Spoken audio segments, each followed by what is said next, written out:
दोस्तों, आज की इस वीडियो में मैं आपको बताऊंगा कि आप ई डिस्ट्रिक्ट आईडी से एक नया इनकम सर्टिफिकेट ऑनलाइन कैसे अप्लाई करेंगे। तो चलिए शुरू करते हैं। सबसे पहले आपको ई डिस्ट्रिक्ट के ऑफिशियल पेज पर आ जाना है।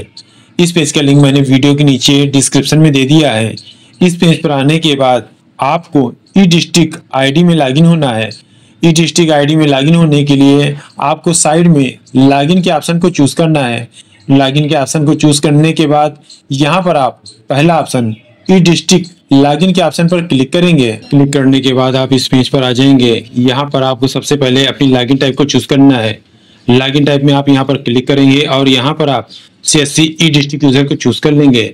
चूज करने के बाद आप नीचे आएंगे और यहाँ पर अपने आप यूजर आईडी को टाइप कर देंगे। टाइप करने के बाद आप नीचे आएंगे और यहाँ पर आप अपना पासवर्ड टाइप करेंगे। पासवर्ड टाइप करने के बाद आप नीचे आएंगे और यहाँ पर आप कैप्चर टाइप करेंगे। कैप्चर टाइप करने के बाद आप नीचे आएंगे और लॉगिन पर क्लिक करेंगे। क्लिक करने के बाद आप अपनी आईडी में लॉगिन हो जाएंगे। आपको यहाँ पर प्रमाण पत्र का ऑप्शन शो होगा। आपको इसी ऑप्शन प्रमाण पत्र को चूज करना है। चूज करने के बाद आप नीचे आएंगे और थर्ड ऑप्शन आय प्रमाण पत्र पर क्लिक करेंगे। क्लिक करने के बाद आप इस पेज पर आ जाएंगे। अब आपको अपने आय प्रमाण पत्र को बनाने के लिए आधार की KYC का सत्यापन करना है। सत्यापन करने के लिए आप नीचे आएंगे और यहाँ पर आप अपना आधार नंबर टाइप करेंगे। आधार नंबर को टाइप करने के बाद आप नीचे आएंगे और यहाँ पर आप कैप्चा टाइप करेंगे जो यहाँ पर शो होगा। कैप्चे को टाइप करने के बाद आप नीचे आएंगे और टर्म एंड कंडीशन को एग्री करेंगे। एग्री करने के बाद आप नीचे आएंगे और सबमिट पर क्लिक करेंगे। क्लिक करने के बाद आपके आधार से रजिस्टर्ड मोबाइल नंबर पर एक OTP भेजी जाएगी जो 6 अंकों की होगी। उस OTP को आपको यहाँ पर टाइप करना है। OTP को टाइप करने के बाद आप नीचे आएंगे और सबमिट पर क्लिक करेंगे। क्लिक करने के बाद आपका आय प्रमाण पत्र का फॉर्म ओपन हो जाएगा। अब आपको अपने फॉर्म को फिल करना है। सबसे पहले आपको यहाँ पर अपनी सेवा का प्रकार चूज करना है। अगर आप गांव में रहते हैं तो आप ग्रामीण को चूज करेंगे और अगर आप शहर में रहते हैं तो आप नगरी को चूज करेंगे। चूज करने के बाद आप नीचे आएंगे। यहाँ पर प्रार्थी का नाम हिंदी और प्रार्थी का नाम अंग्रेजी में ऑटो फिल रहेगा। अब आप नीचे आएंगे। अब आपको यहाँ पर आवेदक के पिता या पति का नाम टाइप करना है। यहाँ पर आप आवेदक के अनुसार उसके पिता या पति का नाम टाइप कर देंगे। टाइप करने के बाद आप नीचे आएंगे। अब आपको यहाँ पर आवेदक की माता का नाम टाइप करना है। माता का नाम टाइप करने के बाद आप नीचे आएंगे। अब आपको यहाँ पर आवेदक का वर्तमान पता फिल करना है। सबसे पहले आपको आवेदक का मकान नंबर टाइप करना है। अगर आवेदक का मकान नंबर नहीं है तो आप इसको ब्लैंक छोड़ देंगे। अब आप पीछे आएंगे। अब आपको यहाँ पर आवेदक का एड्रेस फिल करना है। यहाँ पर आप आवेदक के आधार के अनुसार यहाँ पर एड्रेस फिल करेंगे। एड्रेस को फिल करने के बाद आप नीचे आएंगे। यहाँ पर आवेदक का जिला ऑटो फिल रहेगा। उसके बाद आप पीछे आएंगे। अब आपको यहाँ पर आवेदक की तहसील को चूज करना है। तहसील को चूज करने के बाद आप नीचे आएंगे। अब आपको यहाँ पर आवेदक का स्थायी पता फिल करना है। लेकिन अगर आवेदक का वर्तमान और स्थायी पता एक है तो आप उपरोक्त पर टिक करेंगे। टिक करने के बाद आपका स्थायी पता ऑटोमेटिक फिल हो जाएगा। उसके बाद आप नीचे आएंगे।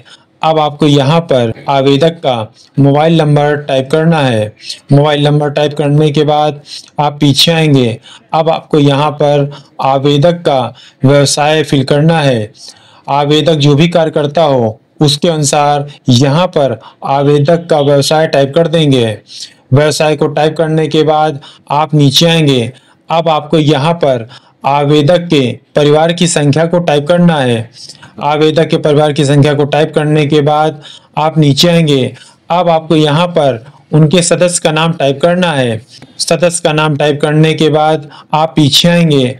अब आपको उस सदस्य का व्यवसाय यहाँ पर टाइप करना है। व्यवसाय को टाइप करने के बाद आप पीछे आएंगे। अब आपको उस सदस्य का वार्षिक आय यहाँ पर फिल करना है। सदस्य की वार्षिक आय को टाइप करने के बाद आप नीचे आएंगे।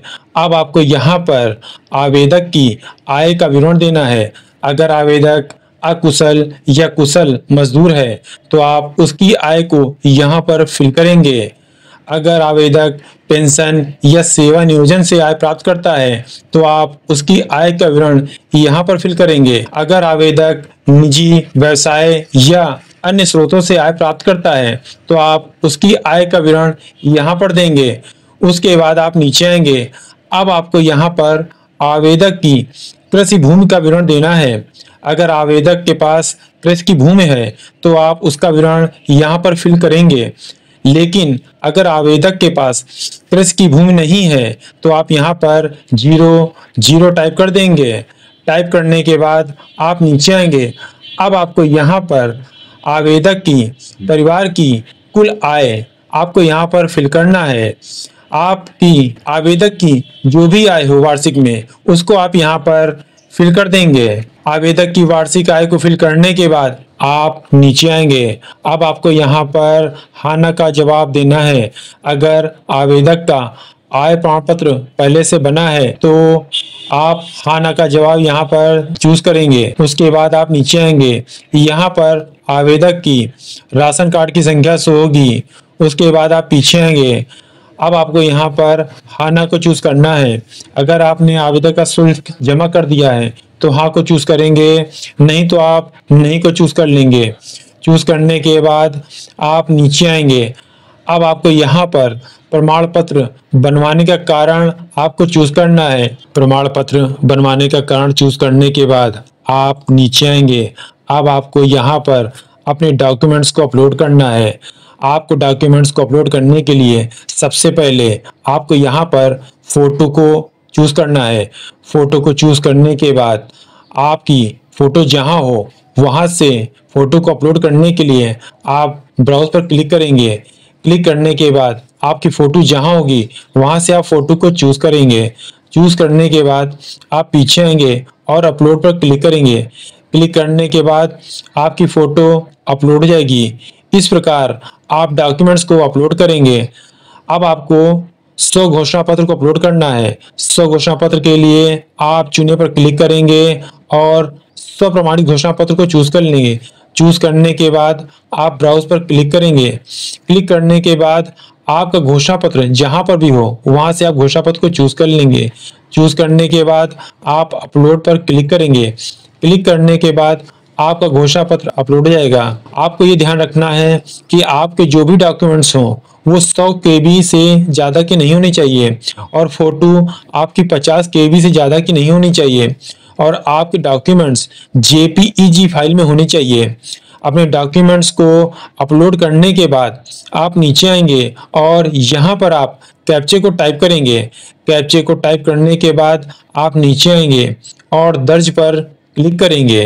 क्लिक करने के बाद आप इस पेज पर आ जाएंगे। यहाँ पर आपकी सारी डिटेल्स होगी जो आपने आय प्रमाण पत्र के आवेदन फॉर्म में भरी है। आप यहाँ पर अपनी डिटेल्स को चेक कर लेंगे।